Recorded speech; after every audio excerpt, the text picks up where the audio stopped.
very popular right before the Eurovision Song Contest. It is rather easy to identify the initiator of these speculations. In almost every publication, one can find the name of Miss Tarnavskaya, chairwoman of Medic Homeless Animals Protection Foundation and owner of an animal refuge. Her evidence of intentional poison is based upon amorphous letters addressed to anonymous citizens and veterinary doctors whose names are left uncovered. We set ourselves the task to verify the alleged animal poisoning boom generated by Mayday Foundation at Kiev Veterinary Medicine Department.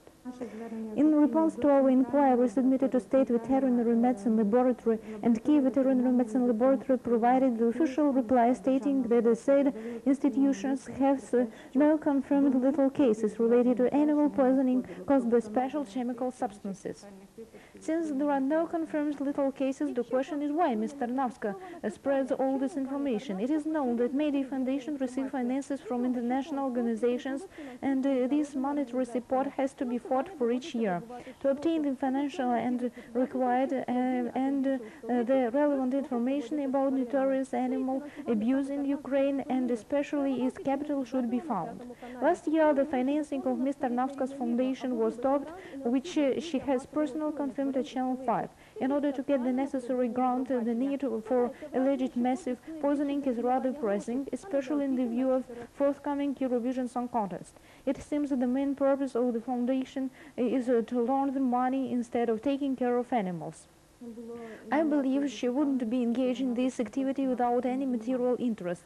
I think since Tarnavskaya gets financial support from numerous international charity funds, she is highly interested, based upon all these publications, in highlighting negative situation about homeless animals in Ukraine.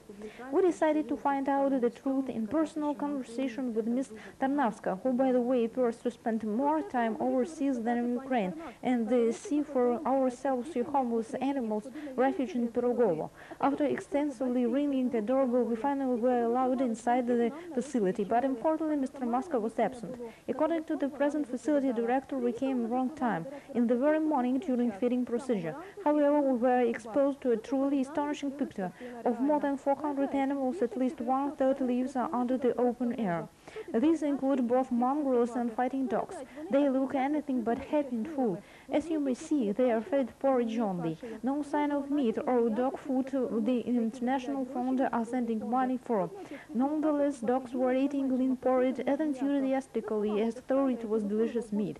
According to Alexander, who used to work as a refuge director for about 4 years, dogs would receive this kind of food quite irregularly. Occasionally, dogs might have no food for as long as 1 or 2 days. So when Mr. Tarnavskaya states the animals are regularly fed twice a day, I can only state they indeed got their food, but only once a day and sometimes once in 3 days.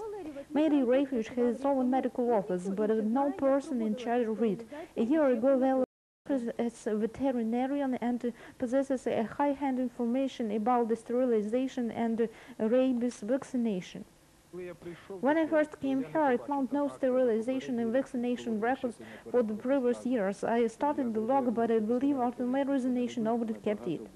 Sterilization and vaccination figures were overestimated. For instance, when I held the office of refuge director, we used to make approximately 10 to 12 sterilization a day. And last year the number dropped to 1 or 2 per day. However, the administration would mention the old figures in the reports since 20 euros were paid for each sterilization. Animals are kept in the refuge until they die. It's motivated by human attitude to our smaller brothers. According to the present facility director, lethal cases are rather seldom. This research was made a year ago and proves quite the opposite. There are more than occasional lethal cases. This fact is supported by the farm Mayday's employees. 5 dogs a day. During a week, the number of corpses accumulated, and we had to make so-called communal graves. A recent inspection carried out by Kiev Veterinary Medicine Department testifies that the situation hasn't improved a bit. What we saw at the refuge territory was quite surprising. We paid was filled the corpses up to the surface, so it was quite impossible to cover it with soil. For a team, the visit to Medi refuge ended in the less tragic way. Together with defenders of dog destiny, we headed to Cry Medi, and there was a solid reason for that. In commemoration to our visit, Mr. Tarnavskaya's fosterlings left some signs on our limbs. What for? For the grounds she forced out from the international organizations playing false humanist games? Remember the saying, a dog bites only due to a dog's life. We assured ourselves that Mr. Tarnavskaya's dogs lead a truly dog's life, and no foreign grounds changed it. We had to get vaccinated against rabies. Fortunately, during the last years, the capital of Ukraine experienced no rabies cases. Nobody can even guarantee there are no infected animals in Mr. Tarnavskaya's refuge. Doctors recommended us to wait for 10 days.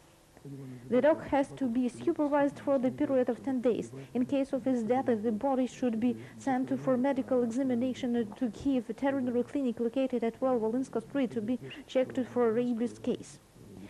It is highly improbable to expect close cooperation between Medi Refuge and Kiev Veterinary Clinic concerning the way rabies vaccination and numerous burials are conducted at the said facility. By the way, people say that a dog and his master resemble one another. We got acquainted with Mr. Tarnavskaya's dog. Based on that, we have a clear picture of their master.